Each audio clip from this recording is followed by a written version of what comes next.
Hi, mushroom pepper fry எப்படி செய்கிறதுன்னு பார்க்கலாமா? ஸோ ரீசெண்டாக மஷ்ரூமில் நிறைய டிஷ் எக்ஸ்ப்ளோர் பண்ணுறேன்.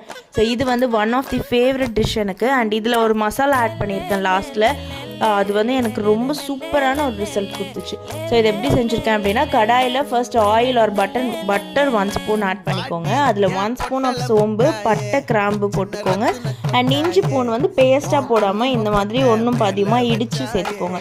ஸோ இது வந்து நல்லா பச்சை வாசனை போகிற வரையும் வதக்கிட்டு 2 ஆனியன்ஸை வந்து குட்டி குட்டியாக கட் பண்ணி இந்த மாதிரி ஆட் பண்ணியிருக்கேன். ஸோ இது வந்து கலர் சேஞ்ச் ஆகிற வரைக்கும் நல்லா வதக்கிடணும்.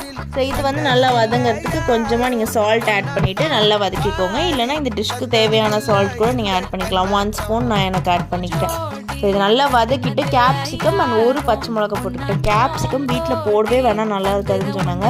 பட் ட்ரஸ்ட் மீ, அது ரொம்ப சூப்பராக இருந்துச்சு லாஸ்ட்டில். ஸோ கண்டிப்பாக நீங்களும் ஆட் பண்ணுங்கள். அண்ட் டொமேட்டோஸே நான் போடலை, அதுக்கு பதிலாக 2 to 3 ஸ்பூன்ஸ் ஆஃப் கர்ட் வந்து நான் ஆட் பண்ணியிருக்கேன். ஸோ இது போட்டுட்டு நல்லா வதக்கிக்கோங்க.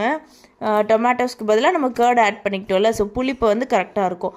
அண்ட் லாஸ்ட்டில் வந்து நம்ம வாஷ் பண்ணி வச்சுருக்கிற இந்த மாதிரி கொஞ்சம் பெருசாக ஹாஃப் இல்லைன்னா ஒரு 3 அந்த மாதிரி கட் பண்ணி மஷ்ரூம்ஸ் போட்டிருக்கேன். ரொம்ப குட்டி குட்டியாக கட் பண்ணால் டேஸ்ட் நல்லா இருக்காது. இந்த மாதிரி கட் பண்ணிக்கோங்க. ஸோ லாஸ்ட்டில் வந்து சோம்பு, சீரகம் அண்ட் பெப்பர் இது மூணுத்தையும் இடித்து நல்லா பவுட்ரு பண்ணி போட்டிங்கன்னா சூப்பராக இருக்கும். அண்ட் இதில் வந்து நான் ஒரு மேஜிக் மசாலா என்ன சேர்த்தேன்னா, பாஸ்தாக்கு மசாலா ஒன்று இருக்கும் இல்லையா, மேகி மசாலா ஒரு பாஸ்தா மசாலா, அது கொஞ்சம் வந்து நான் ஸ்ப்ரிங்கிள் பண்ணி கொஞ்சம் நேரம் ஒரு 5 to 10 minutes மூடி ஓப்பன் பண்ணால் ரொம்ப சூப்பராக இருந்தது. கண்டிப்பாக ட்ரை பண்ணிவிட்டு எப்படி இருக்குன்னு சொல்லுங்கள். தேங்க்யூ.